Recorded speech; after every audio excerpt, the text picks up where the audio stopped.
నమస్తే అండి. నేను మీ ఉచ్చిక రంజిత్ కుమార్ ద్వారా నేను మంచోడని నేను చెప్పట్లేదండి. కానీ మంచి మాటలు ఎవరు చెప్పినా కానీ మంచిగా ఉంటే అది ఏనండి అని చెప్పి నేను గత వీడియోలో చెప్పాను.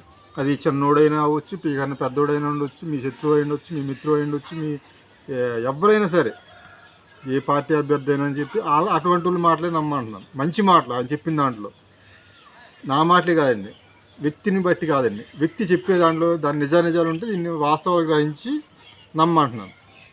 అలాగే నేను కేవలం నేను చెప్పే మాటలే ఈ వీడియో చెప్తున్నాను కదా, నేను చెప్పే మాటలే నమ్మని నేను ఎప్పుడు చెప్పనండి, ఏ వీడియోలో చెప్పను. వాళ్ళు చెప్పే దాంట్లో ఎవరైతే మంచి ఉంటుందో దాన్ని గ్రహించమంటున్నాయండి.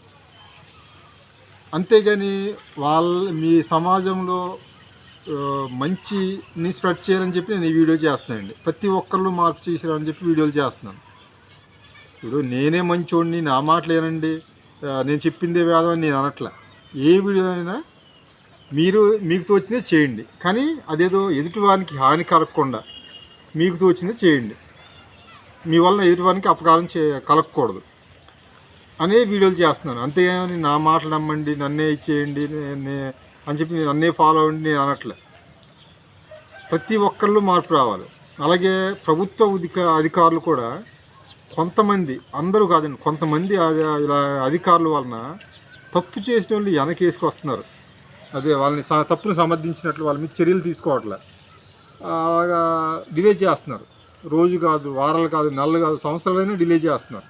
దీనికి అంతం ఎప్పుడు అని చెప్పి ఆ వీడియోలు చేస్తున్నాను. అంటే అందరూ ప్రభుత్వ అధికారులు కాదండి, కొంతమందిని ఉద్దేశించి.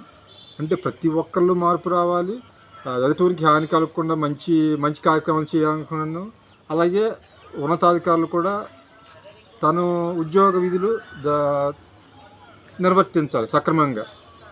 ఇప్పుడు నెల జీతం తీసుకుంటున్నారు కదండి, ఆ జీతానికి తగ్గ విధులు ఆయన నిర్వర్తించాలి. ఇప్పుడు బాధ్యతలు విస్మరిస్తున్నారు, అధికారులు అయితే మాత్రం చాలా ఇస్తున్నారు. అలాగే సేవా కార్యక్రమాలు తనకు ఉన్న దాంట్లో ఎదుటివానికి ఎంతో కొంతమేర సర్వీస్ చేయాలని చెప్పి కోరుకుంటున్నాను. నేను ప్రతి వీడియోలో ఇవే చెప్తున్నాను. కానీ చాలామంది నెగిటివ్ కామెంట్స్ కూడా దీని మీద, కామెంట్స్ పెట్టకపోయినా పోస్టులో చెప్తుంటారు, చెప్పని. కానీ ఆ నెగిటివ్ కూడా ఎందుకు ఆలోచిస్తున్నారో అర్థం కావట్లేదు. మంచి అనేది మాత్రం ఎందుకు ఆలోచించలేకపోతున్నారు? ఇప్పుడు ఈ వీడియోని నేను అందుకే చెప్తున్నానండి, మంచి అనేదాన్ని కేవలం ఆయన చెప్పే దాంట్లో మంచి ఎంత ఉంది, చెడు ఎంత ఉంది, దానివల్ల ఉపయోగమా నష్టమా, మనం ఆయనకి ఎదుటివానికి ఆయన మాటల ఎదుటివానికి హాని కలుగుతున్నాయా, లేకపోతే నెగిటివ్ పాజిటివా? అలాగే ప్రభుత్వ ఉద్యోగాన్ని ఒకరిని వ్యక్తిగతంగా నేను విమర్శిస్తున్నానా అని చెప్పి అదొకటి. అలాగే సేవా కార్యక్రమాలు తన స్వార్థంతో చేస్తున్నాడు. ఈ రోజుల్లో స్వార్థం చేసినా నిస్వార్థంతో చేసినా ఎదుటివానికి ఎంతో కొంత సహాయం చేయాలి అని మాత్రమే కోరుకుంటూ వీడియోలు చేస్తున్నాను. అది చెప్పాలని ఈ వీడియో ద్వారా ఈరోజు వీడియో చేస్తున్నానండి. నమస్కారం.